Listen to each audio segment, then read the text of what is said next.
Le développement du journal. Le rapport final d'audit de la Cour supérieure des comptes suivra le même cheminement que le premier, à savoir sa transmission aux autorités politiques qui le transmettront au parquet qui l'acheminera lui au juge d'instruction en charge du dossier, a fait savoir le commissaire du gouvernement de Port-au-Prince, maître Paul Hérons-Villard, le chef du parquet qui affirme ne pas pouvoir mettre l'action publique en mouvement une deuxième fois dans ce dossier, a fait ressortir la nécessité pour la CSCCA de produire les arrêts de débit. Le commissaire Paul Hérons-Villard.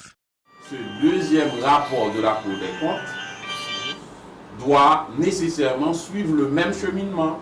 C'est pour ça qu'il faut, ouais, Cour des comptes, acheminer encore à l'organe politique qui est le Sénat de la République.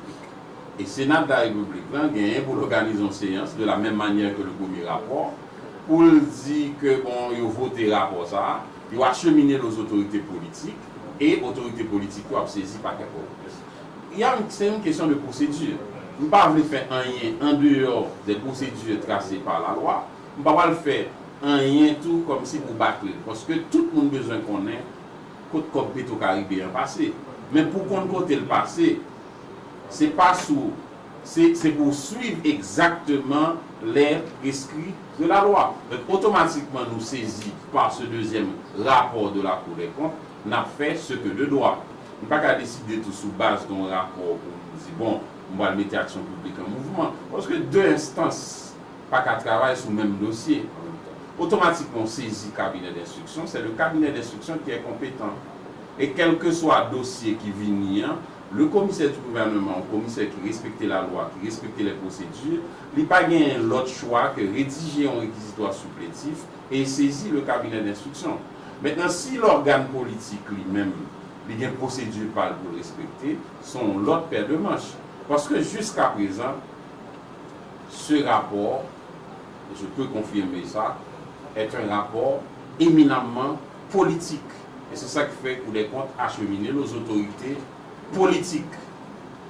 Et pour le venir au niveau de la justice, c'est l'autorité politique qui vous saisit la justice. Ce n'est pas comme ça. Le premier accord, c'est que ce dossier est au cabinet d'instruction. Ou pas qu'à mener action publique en mouvement deux fois sur le même dossier. Ou pas qu'à traiter le dossier pendant qu'un juge d'instruction qui a traité.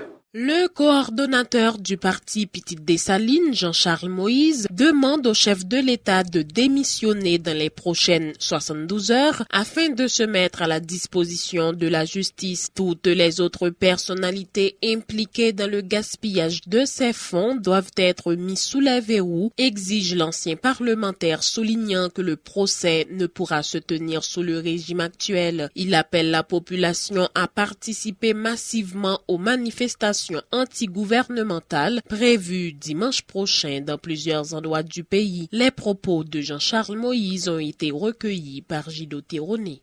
5 mars 2008, ils ont commencé à voyer non seulement gaz pour nous, mazout avec asphalte. Et dernier cargaison qui arrivait, il est arrivé 14 avril 2018. Nous recevons 219 cargaisons qui portaient 43 900 000 barils de gaz qui délivraient et qui vont en Haïti. Nous recevons 6 cargaisons asphalte dans le pays. Nous recevons 3 cargaisons mazout dans le pays. Les nous additionnons tout bagaille ça yo, libéré un chiffre 4 milliards 237 millions 598 787 dollars 12. Là recevoir chiffre ça. Nous avons parlé de 4 milliards, mais comment ils pas faire encore non? C'est pour songer peuple haïtien.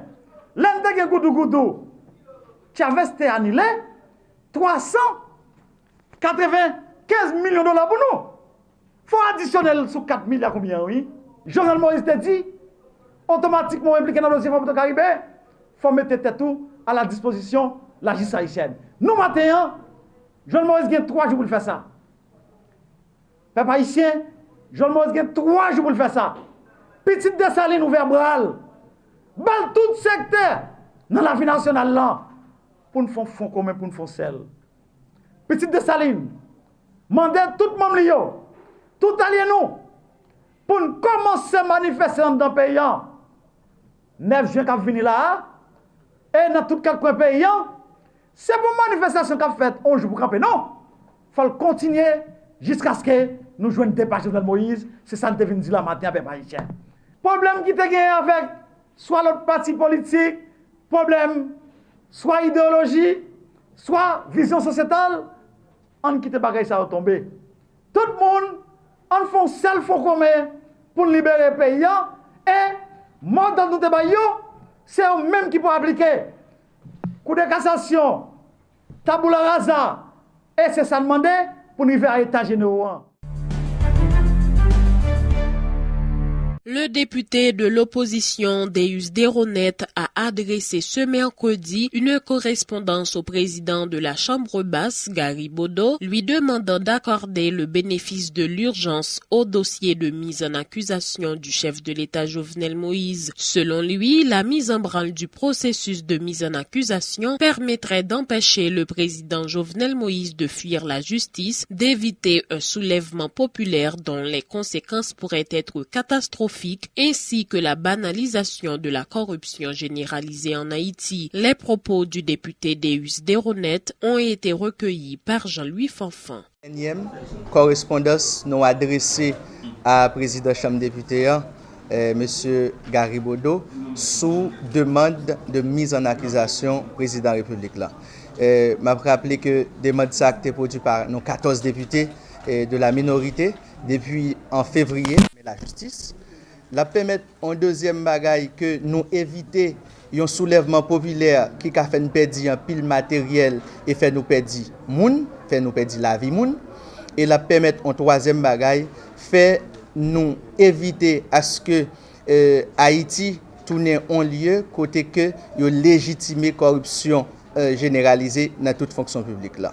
Et nous fait appel là dans toutes 14 députés qui signent document ça commandé pour mettre président en accusation parce que je dis présence président Jovenel dans la République là dans sommet l'État comme président ne fait que profaner les hauts lieux de l'État. Donc les hauts lieux de l'administration publique haïtienne et les hauts lieux de la République sont profanés par la présence du président Jovenel Moïse suite au rapport définitif de la Cour supérieure des comptes. Le député de Grand-Goâve, Jean-Marcel Luméran, recommande au bureau de la Chambre basse d'inscrire à l'ordre du jour des séances le dossier de la mise en accusation dès l'ouverture lundi prochain de la deuxième session ordinaire de la 4e et dernière année de la 50e législature. Les discours du président Jovenel Moïse épinglés dans le deuxième rapport de la Cour des comptes ne font plus autorité. Moralement, il ne peut continuer à diriger le pays, a dit le député de Grand-Goâve, indiquant que le dossier de mise en accusation est une occasion pour les membres de la majorité pro-présidentielle de redorer leur blason. Le député Jean-Marcel Luméran avec Jean-Louis Fanfan. Constitution pays, c'est lui qui fait du président, principal garant de bonne marche institution. Mais je vous dis, nous devons constater que le président de la République, M. Jovenel, n'a pas fait autorité pour gérer rien dans le pays.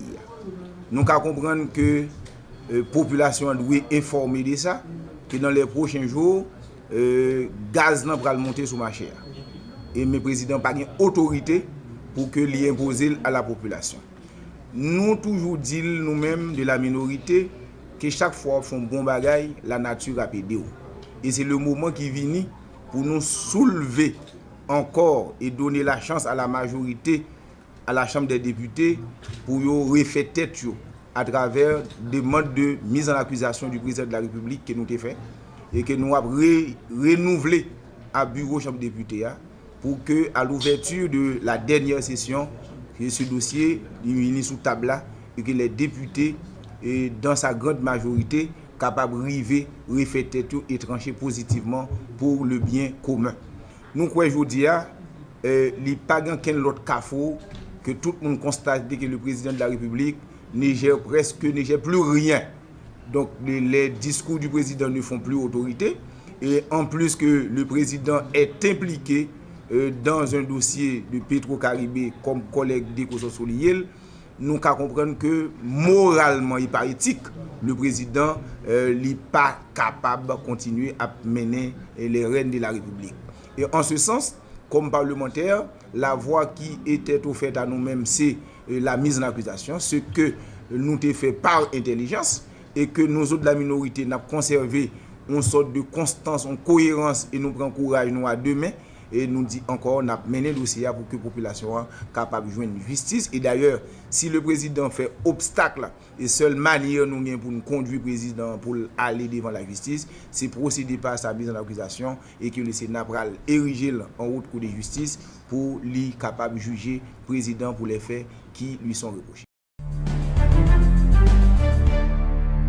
Le secteur dit démocratique et populaire désapprouve le fait par la plateforme interreligieuse Religion pour la paix de se proposer comme médiateur dans la recherche d'un dénouement de la crise actuelle. Avec la publication du rapport d'audit accablant de la Cour supérieure des comptes qui confirme que plus de 4 milliards de dollars du programme Petro-Caribé ont été dilapidés et mettant en cause le président Jovenel Moïse, aucun dialogue n'est possible avec le pouvoir en place, estime maître Michel André, porte-parole du secteur démocratique et populaire. Il rejette ainsi l'appel au dialogue de la plateforme interreligieuse Religion pour la paix. Maître Michel André.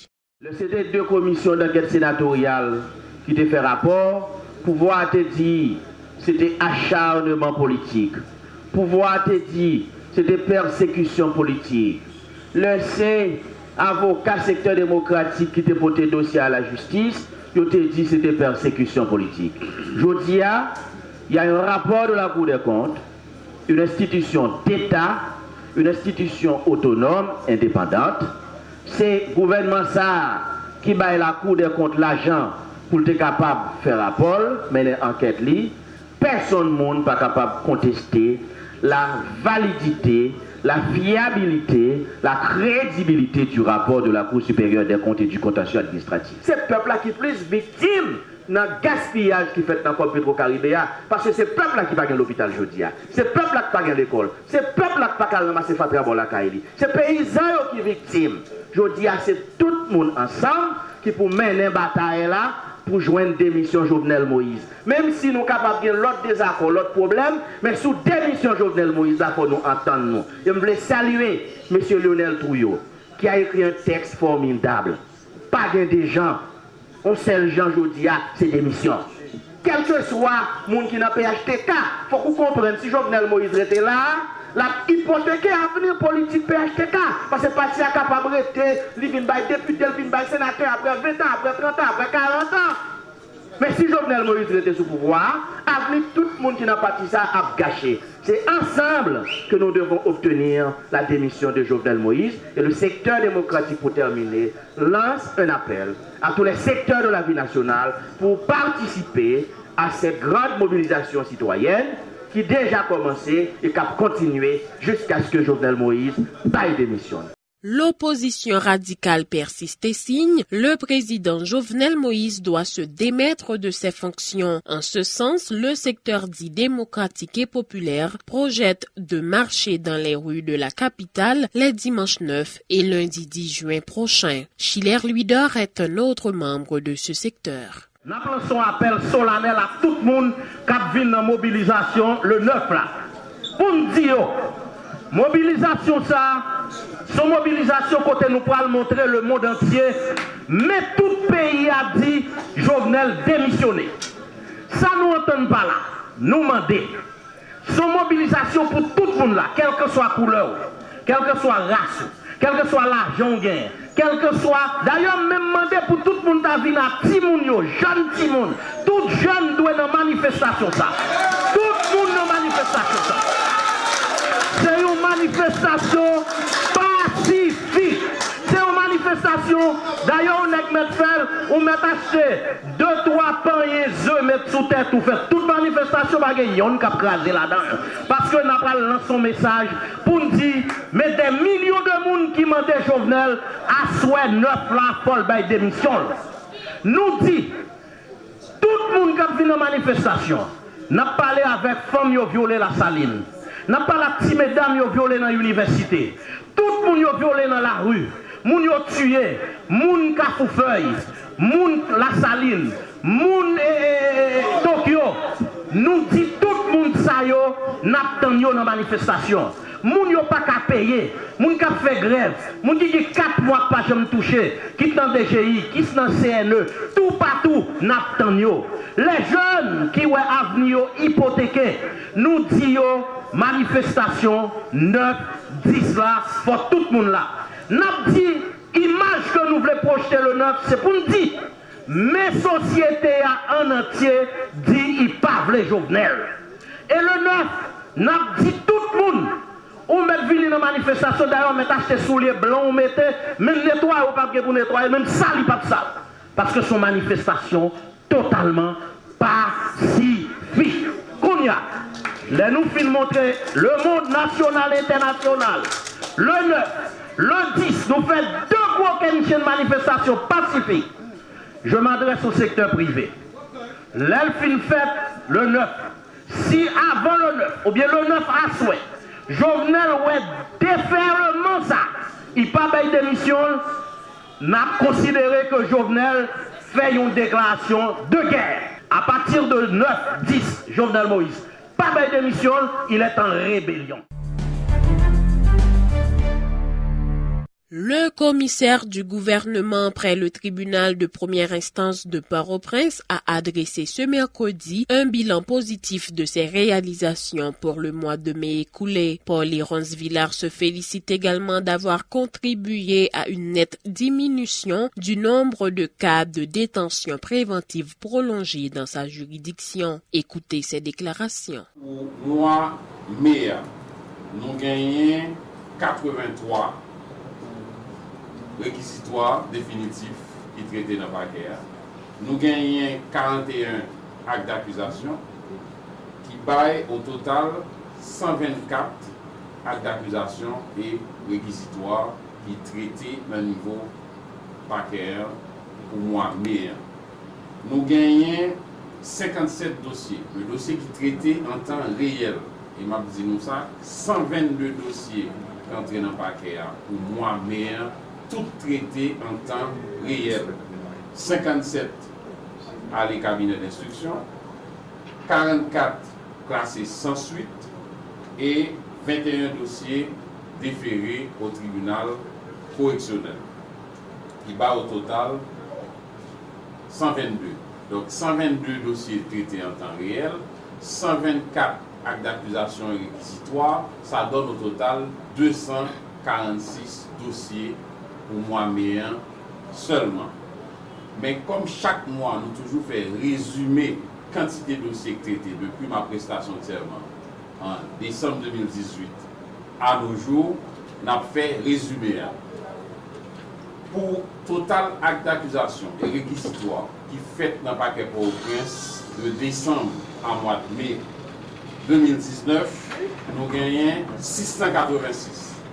686 actes d'accusation et réquisitoires définitifs qui traitaient dans le niveau paquet Port-au-Prince de décembre à mois de mai 2019. Et pas oublier, suivant l'inventaire nous avons fait, tout de suite après prestation de serment, nous déjouons seulement 40 actes d'accusation et réquisitoires définitifs pour une période de 6 mois. Avec stratégie administrative que nous utilisons dans le paquet, notamment le système de quota de dossiers par substitut, nous arrivons à faire 686 actes d'accusation et réquisitoires définitifs en 5 mois. Nous traitons 518 dossiers en temps réel, de dossiers qui entraient dans le paquet, qui traitaient tout de suite. Ça va nous au total 1204 dossiers qui traités dans le paquet de décembre à mai 2010. La grève illimitée des employés du Bureau central de la Direction générale des impôts s'est poursuivie ce mercredi, paralysant toutes les activités pour la deuxième journée consécutive. Les grévistes exigent une augmentation salariale, le paiement de plusieurs mois d'arriérés de salaire, ainsi que de meilleures conditions de travail. Ils réitèrent leur menace de boycotter la célébration du 95e anniversaire de la DGI demain jeudi. Le temps d'une pause à ce journal, à notre retour la page internationale.